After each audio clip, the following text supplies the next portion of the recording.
não faz coisa julgada material, ela faz coisa julgada formal. E essa sentença, essa decisão é escrita no registro de pessoas naturais, justamente porque na hora que tu fores negociar com aquele cidadão, vai estar no registro do cartório dizendo que ele é uma pessoa que está no tempo, publicada na imprensa local e oficial, e com essa publicação você pode apelar. Até aqui tudo tranquilo, fácil, né? Agora eu vou querer acreditar todo mundo. Cuidado. Um minuto da sua atenção na prova pode ser fatal. Capítulo 10 da organização e da fiscalização das fundações. Artigo 1199 até 1204.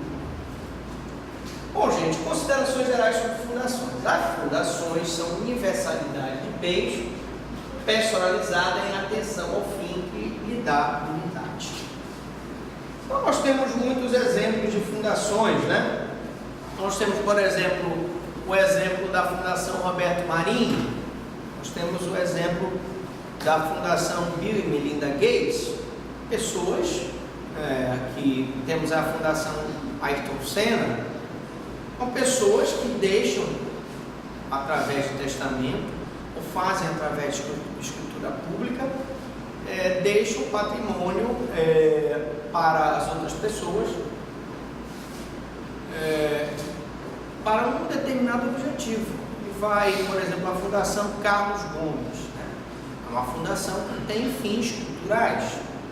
Já a Fundação Roberto Marinho tem fins educacionais. Já a Fundação Ayrton Senna tem fins sociais, de amparo. A Fundação Bill Gates tem fins de amparo, enfim.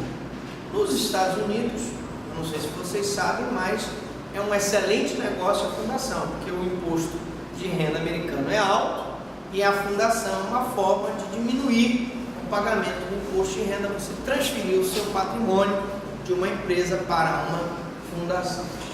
Então, as fundações são pessoas jurídicas de direito privado, tá certo? São instituídas por escritura pública ou testamento, tá? São instituídas por escritura pública ou testamento e submetem-se à custódia do inquilino, tá? Então, instituídas por escritura pública, se a pessoa estiver viva, vai no cartório, faz uma escritura pública, destina a parte que ela tem da legítima e faz a fundação. Testamento, se ele resolver fazer uma fundação por disposição de última vontade. Por que as fundações submetem-se à custódia do Ministério Público?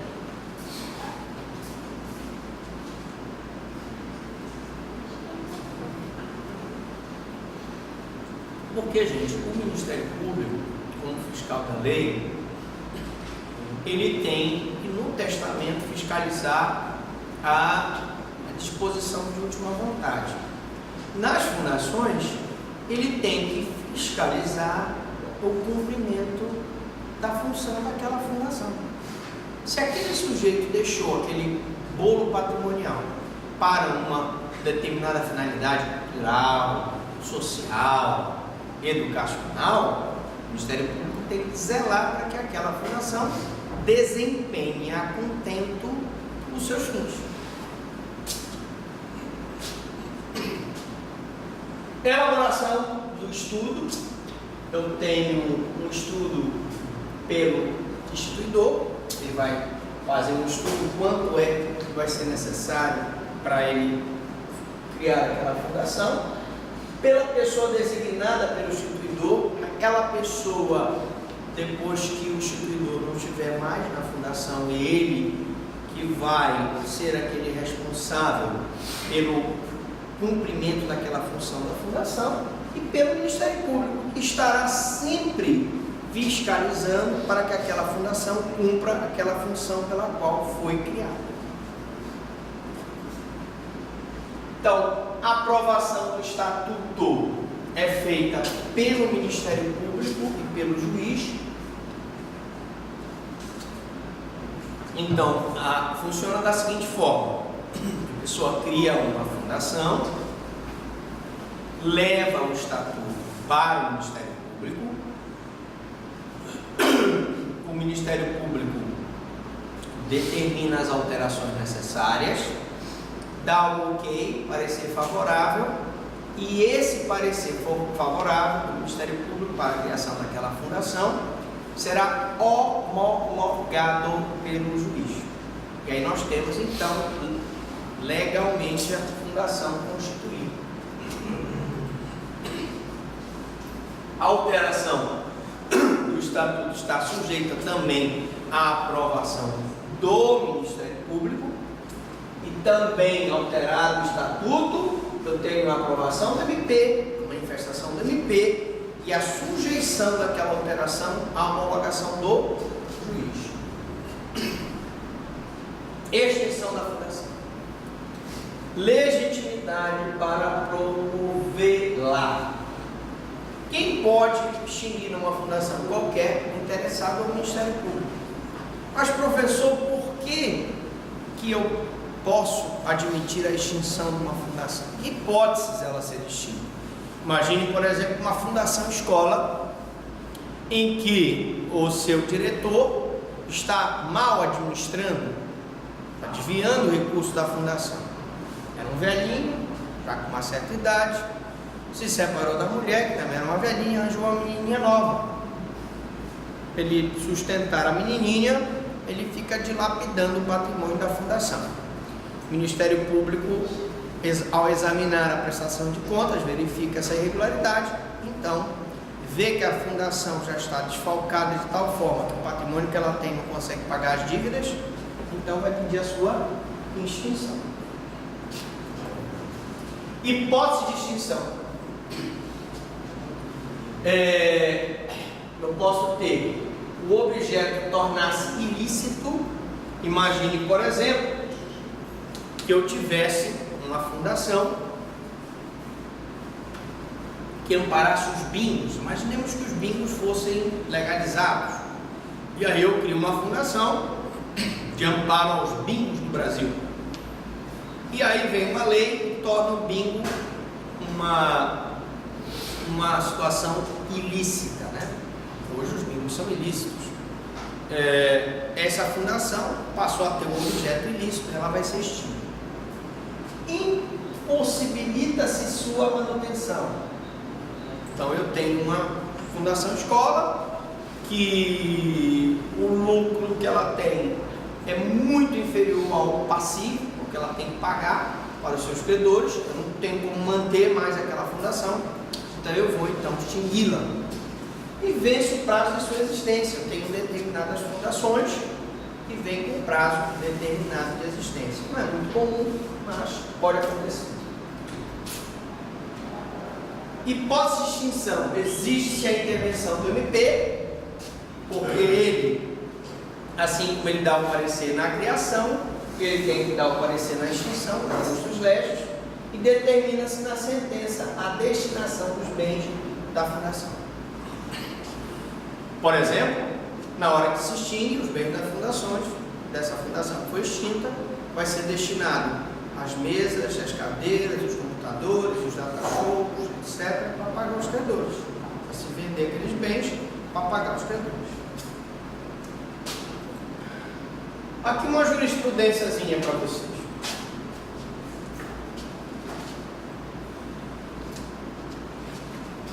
Ação civil pública, fundações, fiscalização, Ministério Público, legitimidade, destituição da diretoria e conselhos, previsão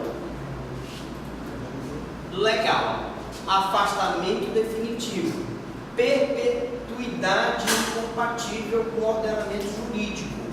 Cabe ao Ministério Público a atribuição fiscalizatória sobre as fundações instituídas e disciplinadas segundo os ditames do Código Civil, as quais deverão obrigatoriamente, por força de lei, a eles prestar contas. Então, a fundação, ela presta contas. E a pessoa que está na direção da fundação não pode, é incompatível ela ficar perpetuamente como diretor daquela fundação. É isso que ele está querendo dizer aqui. Desde que verificada a incapacidade ou a inconveniência dos curadores e administradores, imagine que o administrador está com uma menina nova, velhinho gastando dinheiro com a menina nova, desviando recursos da fundação. Entende-se razoável que os interessados ou Ministério Público possam promover ações judiciais cabíveis para o afastamento dos mesmos, no caso, afastar o diretor que está dilapidando o patrimônio da fundação. O ordenamento jurídico pátrio desconhece condenações sem eficácia de caráter perpétuo, razão pela qual deve ser excluída da respeitável sentença a palavra definitiva, porque nós não temos condenações de caráter perpétuo. Então, o afastamento definitivo, segundo o Tribunal de Justiça de Minas Gerais, deve ser retirado, porque até o afastamento do diretor não está administrando corretamente, ele é provisório.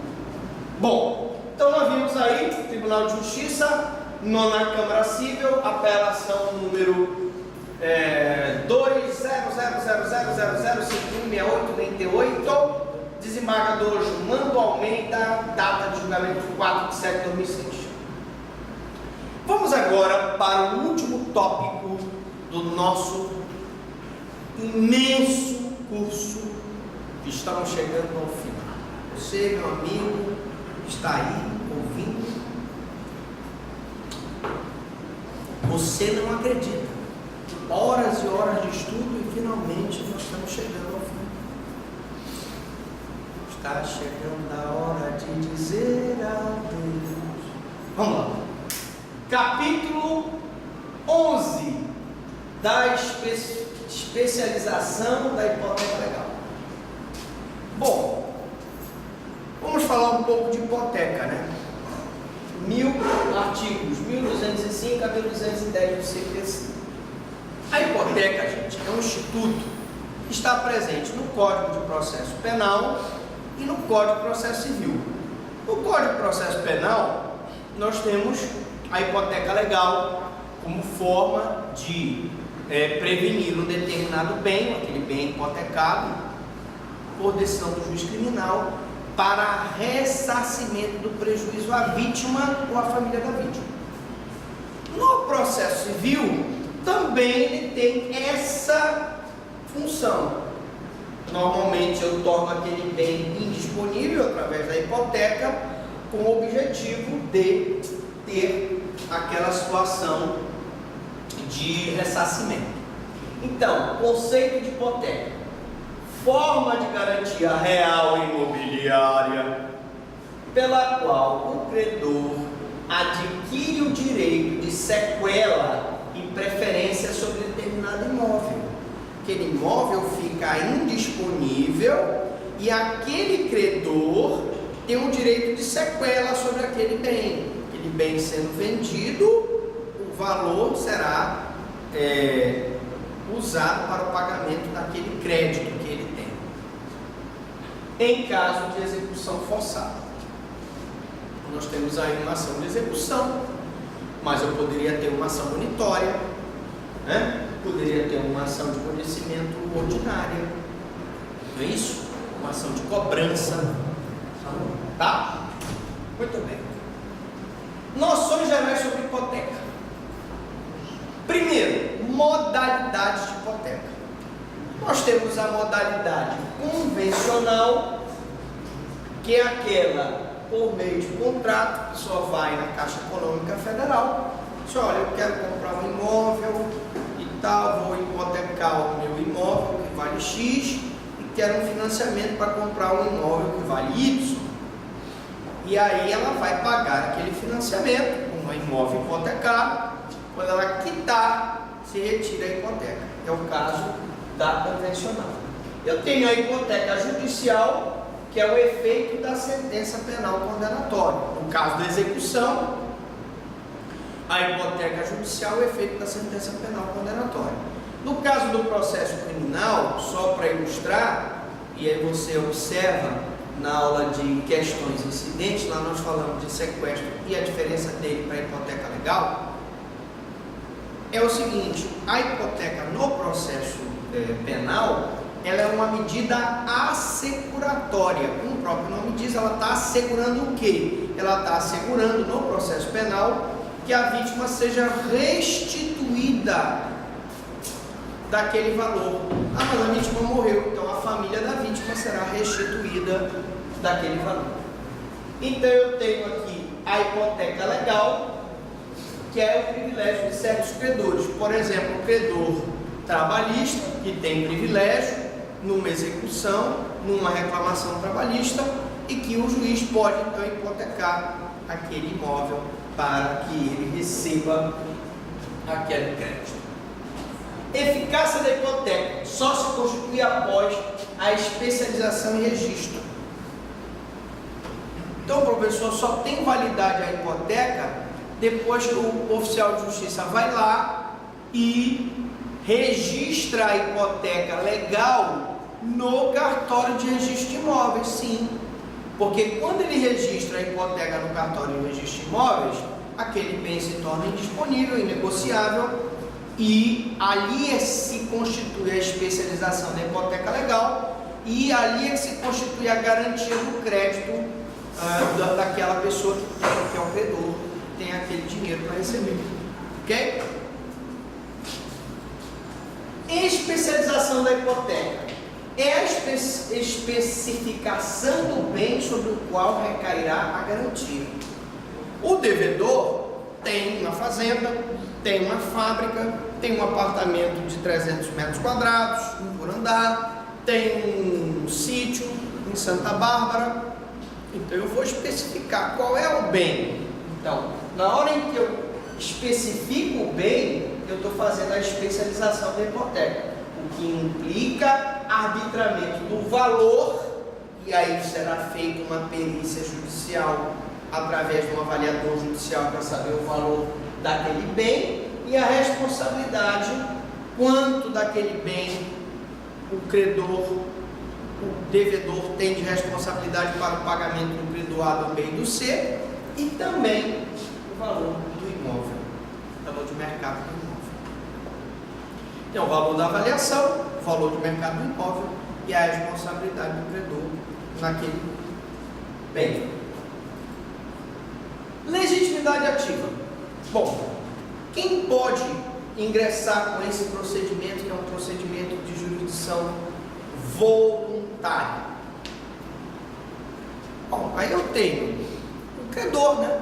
O credor, o principal interessado, o MP em favor dos incapazes e vítimas de crime, que é o Ministério Público, senhores, ele pode ingressar com uma ação civil ex delito. A ação, nós vimos na aula de ação civil ex delito, que o Ministério Público pode ingressar em favor daquelas vítimas que são pobres no sentido da lei, requerendo uma indenização. Então, além de promover a ação penal, né, contra aquela pessoa que praticou aquele homicídio, depois do Ministério Público conseguir a condenação daquela pessoa no tribunal do júri, ele pode correr atrás da ação civil ex delito, pega aquela sentença criminal que transitou em julgado, que reconheceu a culpabilidade daquela pessoa e vai buscar uma indenização cível, ação civil ex delito. Essa indenização aqui é competência, buscar essa indenização é competência do MP. Legitimidade ativa, sendo maiores incapazes, a especialização pode ser feita por escritura pública. Posso combinar com o meu credor, olha, eu quero te pagar, eu vou lá no cartório, vou fazer uma escritura pública, vou te dar aquele imóvel em garantia do teu crédito e o valor que eu te devo. Da sentença constará o valor da hipoteca, que é o valor da responsabilidade, o valor do imóvel, o valor do bem. Porque veja bem, também pode ser que eu não precise hipotecar todo aquele bem. O valor do débito é inferior ao valor do bem. Então eu vou hipotecar uma determinada parte, se for assim possível, se for, puder ser dividido. Imagine que é um conjunto de casas, numa vila de casas. Eu hipoteco só uma das casas. Preciso hipotecar o conjunto de casas todas. Então eu vou hipotecar o valor de acordo com o valor do crédito e de acordo com o valor da responsabilidade do devedor para com o crédito que tem aquele credor. Bens do responsável. Quais são os bens que foram hipotecados? É isso que eu estou dizendo. É uma vila de casas. São 10 casas. Cada casa vale 100 mil reais, suponhamos. A dívida é de 100 mil, para que eu vou hipotecar as 10? Se uma já vendida serve para pagar o débito, então só vou hipotecar aquele bem necessário. Então chegamos ao nosso fim de programa. Aqui nós temos a parte final, o livro das disposições finais e transitórias. Peço aos senhores aí que dê uma lida no 1211 até o 1220 do CPC, porque depois disso é o fim. E como diria Paul McCartney, in the end, the love you take is equal to the love you make. No final, o amor que você deu é igual ao amor que você recebeu. Pergunta, alguma dúvida, alguma pergunta?